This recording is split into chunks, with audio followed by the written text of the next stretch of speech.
Good morning everyone, again welcome to our channel clear UPPCS. और आज हम start करते हैं हमारा इकोनॉमिक्स का अगला लेक्चर, जहां पर हम फिर से कॉन्सेप्चुअल लेक्चर्स पर डिस्कशन करेंगे। और इन लेक्चर को आपको मैं फिर से बोलूँगी, आपको सिर्फ दिमाग में बैठाना है और बिल्कुल हल्का सा एनालिसिस करना है, बहुत ज़्यादा आपको डीप में नहीं जाना है, क्योंकि यूपीपीसीएस में जो क्वेश्चंस आते हैं वो टू द पॉइंट आते हैं। बहुत ज़्यादा आपको उस पर डीप एनालिसिस करने की ज़रूरत नहीं है। क्वेश्चंस आते हैं इकोनॉमिक्स के ज़्यादा, तो हमें पढ़ना है।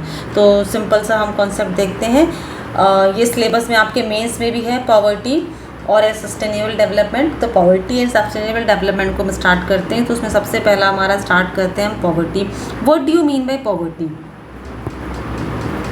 एक सेकेंड, यस, पॉवर्टी की सिंपल से डेफिनेशन याद होनी चाहिए आपको। डेफिनेशन क्या होती है? Income inequality. जब भी हम इनकम इक्वालिटी की बात करते हैं तो वो क्या हो जाती है? पॉवर्टी। यानी कि जिस भी नेशन में लोगों की इनकम जो है वो क्या है? असमान है, तो वो क्या हो जाती है? वहाँ पे गरीबी होती है। तो इसको सिंपल डेफिनेशन यही होती है, poverty is defined as the income inequality among the people of a nation. अब किस लेवल पे पॉवर्टी डिफाइन कर सकते हैं? पॉवर्टी का मतलब होता है जब आप बेसिक नीड्स को भी अपने फुलफ़िल नहीं कर सकते, जिसमें से होता है खाना, रहना, सेहत या सैनिटेशन, इन सब चीज़ों। यानी कि जब आपकी इनकम इतनी भी नहीं है कि आप रोटी, मकान, कपड़ा, इस तरह की चीज़ों को अफोर्ड कर पाओ, तो उसको क्या बोलते हैं? पॉवर्टी बोलते हैं। सिंपल सी डेफिनेशन है आपकी वन लाइन में। पॉवर्टी को कई तरीके से डिफ़ाइन किया गया है, सोशल पर्सपेक्टिव से भी है, पॉलिटिकल से भी, इकोनॉमिकल भी है। हमारे लिए जो इम्पोर्टेंट है वो है इकोनॉमिकल पर्सपेक्टिव, बट हम देख लेते हैं क्योंकि आपको मेंस में भी टॉपिक है, तो इनकेस अगर आप इसको पढ़ लेंगे तो मेंस में और भी अच्छा हो जाएगा। या कई बार क्वेश्चन आपके आ जाते हैं, डिसीजन मेकिंग करके जो क्वेश्चन आ जाते हैं उस पर ये कॉन्सेप्ट काम करता है। तो सबसे पहला सोशल कैसे होती है पॉवर्टी? दो तरीके से। एक तो सिचुएशनल है। सिचुएशनल का मतलब होता है कि आप अचानक से कोई सिचुएशन हो गई, जैसे आपकी तबीयत ख़राब हो गई, आपका हेल्थ इशू हो गए, आपको बीमारी होगी, तो जिसकी वजह से क्या हो जाएगी? आप सिचुएशनल थी, जैसे पेंडेमिक आया, तो ये एक सोशल सामाजिक तौर पे सिचुएशन आई और आप क्या हो गए? गरीब हो गए। जनरेशन यानी एक जनरेशन से अगले जनरेशन में कैरी ऑन करना। पॉलिटिकल क्या होती है? दो तरीके से होती है, रूरल और अर्बन। तो रूरल में क्या होता है कि जॉब नहीं होती है हमारे पास, मिनिमम एक्सेस ऑफ सर्विसेज होता है, तो वहाँ पर क्या होती है? रूरल पॉवर्टी होती है। अर्बन में क्या होता है? एक्सेस पॉपुलेशन होती है प्लस लिमिटेड सर्विसेज का एक्सेस होता है। यानी सर्विसेज अवेलेबल तो होती हैं लेकिन हम लिमिटेशंस होती हैं, हम लिमिटेड सर्विस को एक्सेस कर पाते हैं। अच्छा, अभी मैंने बोला लिमिटेड सर्विस और यहाँ पर बोला कि मिनिमम। तो जो रूरल एरिया है वहाँ पे सर्विसेज क्या होती है? मिनिमम, ये सर्विसेज पहुँच ही नहीं पाती है। और यहाँ पर क्या होता है? सर्विसेज तो होती है बट एक्सेस नहीं होता है, यानी लिमिटेड हो। दोनों में काफ़ी डिफरेंस है, इस बात को ध्यान रखना।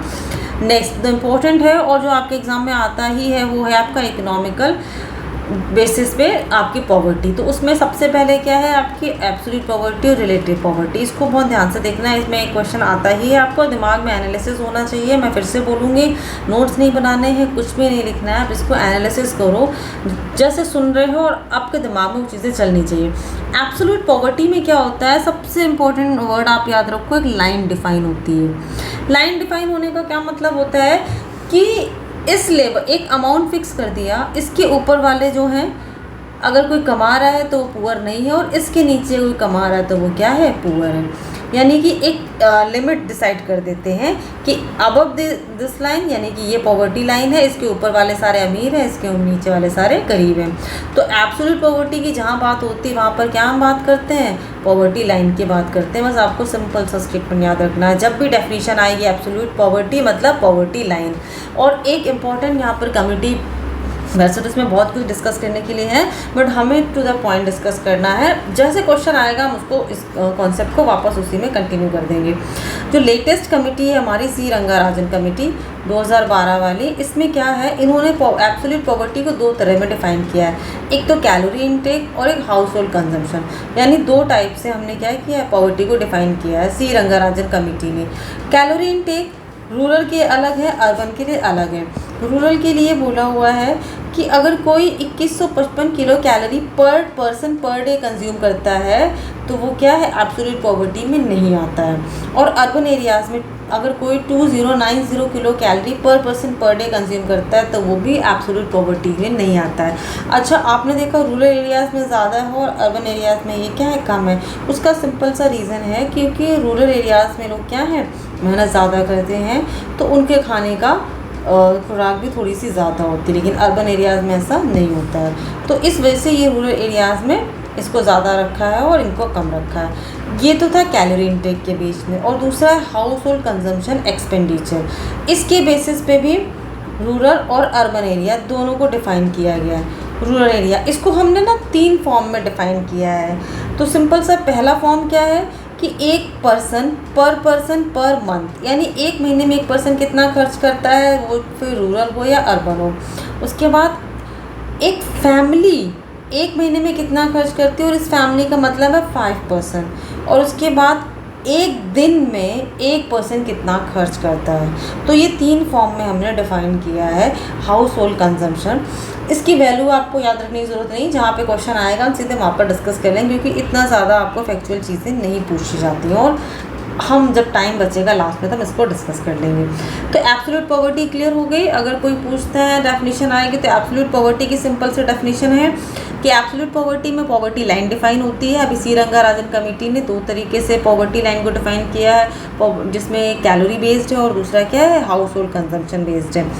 अब इन दोनों को भी क्या है, अर्बन और रूरल एरियाज़ पे बेस किया है।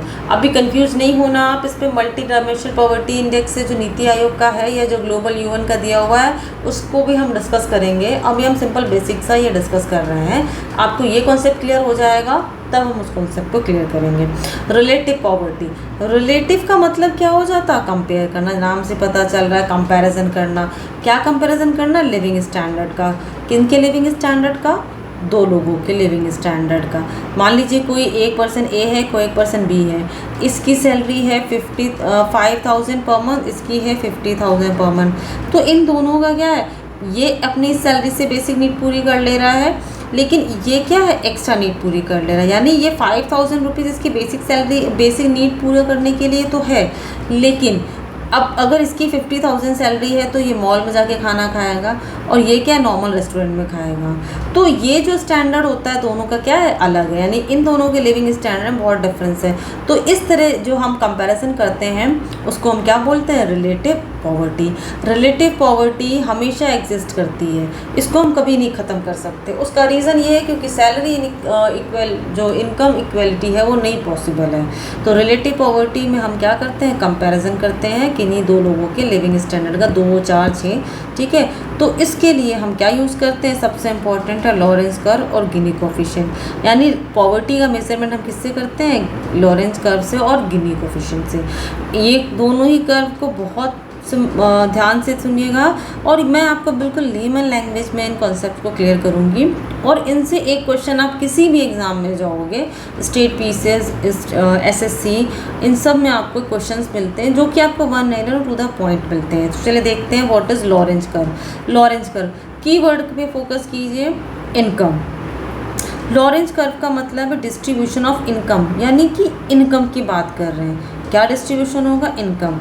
अब देखिए ये आपका एक्स एक्सिस है, वाई एक्सिस है, वाई एक्सिस पे परसेंटेज ऑफ इनकम है और ये परसेंटेज ऑफ पॉपुलेशन है एक्स एक्सिस पे। ये जो लाइन है इसको हम लाइन ऑफ इक्वल डिस्ट्रीब्यूशन कहते हैं। यानी यहाँ पर इक्वल डिस्ट्रीब्यूशन का मतलब क्या हो जाता है, अगर हम यहाँ की बात करें तो आपको इक्वल इनकम, यानी सबकी इक्वल इनकम है, यानी इनइक्वालिटी एग्जिस्ट नहीं करती है। तो हमेशा जब भी हम लॉरेंस कर्व की बात करेंगे इस लाइन के रेफरेंस पे ही बात करते हैं। सिंपल सा कॉन्सेप्ट। चलिए फर्स्ट केस एनालिसिस करते हैं। मान लीजिए ये 15% लोग हैं, सॉरी ये 60%, ये हमने एक डायग्राम ड्रॉ किया जहाँ पर अगर हमने इसको मैच किया तो ये कुछ 60% पॉपुलेशन आ रही है और ये इनकम कितनी आ रही है, 15%। तो सिंपल सी बात है, 15% इनकम कितने लोगों के पास है, 60%। तो ये इनइक्वालिटी डिफाइन कर रहा है। इनइक्वालिटी मतलब इनकम डिस्ट्रीब्यूशन कैसा है, अनइक्वल है। तो इसको क्या बोलेंगे हम, ये है आपका actual line of equal distribution, इस एरिया को हम क्या बोलते हैं, ए बोलते हैं, और इस एरिया को हम क्या बोलते हैं, बी बोलते हैं। हम आपको क्यों बता रहे हैं, क्योंकि आगे आपको इसकी ज़रूरत पड़ेगी। तो सिंपल सा कॉन्सेप्ट आपने ये देख लिया। इस एरिया ए और बी के हम आगे आने वाले कर्व में देखेंगे कहाँ पर यूज़ होगा। चलिए, तो अब आप देख लीजिए सिंपल सा concept. 15% of the total Nations income in hand of 60% of total population. कुछ भी बताने की ज़रूरत नहीं है, हर बेसिक किसी मैथ्स आपने पढ़ी होगी और आप ग्राफ से इसको एनालिसिस कर सकते हैं। नेक्स्ट, गिनी कोफिशिएंट। गिनी कोफिशिएंट हमेशा किससे ड्रॉ करते हैं, लॉरेंज कर्व से। तो हमेशा याद रखिएगा ये जो लॉरेंज कर्व है इसके से ही गिनी कोफिशिएंट को विड्रॉ किया जाता है, यानी गिनी कोफिशिएंट और लॉरेंज कर्व का ये कनेक्शन है। हमने लॉरेंज कर्व में क्या किया था, इनकम जो इक्वल डिस्ट्रीब्यूशन नहीं था उसके बारे में डिस्कस किया था। अब जब यहाँ पर हम क्या मेज़र करेंगे, डिग्री ऑफ इनइक्वालिटी, यानी इनइक्वालिटी कैसे एग्जिस्ट करती है। अगर इनकम इक्वल नहीं है तो इनइक्वालिटी आ जाती है, वो हम मेज़र करेंगे कैसे। सिंपल सा concept, percentage of income, percentage of population, ये लाइन ऑफ इक्वल डिस्ट्रीब्यूशन है। अब यहाँ पर ये देखिए, ये ए जो मैंने अभी आपको बताया था, इसका क्या मतलब हो जाता है कि ये अगर आप यहाँ पर देखें, सिंपल सा है, कहीं पर भी मैच कर सकते हैं इस तरह से। तो ये जो ए है ये एरिया क्या डिफाइन करता है, तो गिनी कोफिशिएंट अगर हम देखें तो सिंपल से डेफिनेशन है रेशियो ऑफ लॉरेंज कर्व। अभी हमने देखा लॉरेंज कर्व, ए क्या था वहाँ पर, लॉरेंज कर्व था। Area below the equal line of equal distribution, यानी अगर हम बात करें इस इक्वल डिस्ट्रीब्यूशन लाइन के, तो इसके दोनों ही बिलो एरिया क्या है, ये ए और बी है। तो सिंपल सा आप देखिए बिल्कुल इजी वे में अगर हम बात करते हैं तो Gini coefficient ratio of Lorenz curve, तो लॉरेंज कर्व क्या है, ए है, यानी ये जो कर्व है ये क्या है आपका लॉरेंज कर्व हो रहा है। उसके बाद area below the equal line of distribution, तो ये दोनों ही आता है इसके अंदर, तो ए अपॉन ए प्लस बी। अब आप इस पर कोई भी वैल्यू लेकर देख लीजिए, आपको इसका क्या मिलेगा, कैलकुलेशन मिल जाएगा। इसकी प्रैक्टिस आप कर सकते हो और बहुत ज़्यादा आपको डिटेल में आएगा नहीं, तो आप टू द पॉइंट इसको याद भी कर सकते हैं। नहीं तो आप इसके डिफरेंट वैल्यू देकर आप एक बार कैलकुलेट कीजिएगा कि क्या ये वैलिड हो रहा है या नहीं हो रहा है। फर्स्ट केस देखते हैं, जब चीज़ें बिल्कुल परफेक्ट इक्वल हो, यानी कि कोई भी इनइक्वालिटी ना हो। तो इनइक्वालिटी कब नहीं होगी, जब हम इक्वल डिस्ट्रीब्यूशन में होंगे, यानी कि ये लाइन अगर लॉरेंज कर्व इसी पर बन जाता है और इस इक्वल डिस्ट्रीब्यूशन ऑफ लाइन पे, तो ये क्या हो जाता है, ज़ीरो हो जाएगा। सबके पास क्या होगा, इक्वल सैलरी होगी और इक्वल इनकम होगी। अब लॉरेंज कर्व केस 2 देखते हैं। अगर लॉरेंज कर्व आपका ये बन रहा है तो यहाँ पर क्या है आपका वैल्यू, अगर आप यहाँ पर वैल्यू करेंगे कोई भी वैल्यू, अब यहाँ पर इतना शायद मैं कैलकुलेशन नहीं करना चाह रही हूँ, मुझे ज़रूरत नहीं, कोई क्वेश्चन आएगा तो उस पर डिस्कस कर देंगे। कोई भी वैल्यू लेकर देख लीजिए, मान लीजिए ये 6 है और ये 2 है, तो कैलकुलेट करके देख लीजिए 6 अपॉन 6 + 2 6/8। आप क्या करेंगे, हमेशा ये जो वैल्यू है चीज़ की ज़्यादा आएगी। तो इसका मतलब क्या है, यहाँ पर तो इक्वल डिस्ट्रीब्यूशन था बट यहाँ पर क्या हो गया, इनकम अनइक्वल हो गई।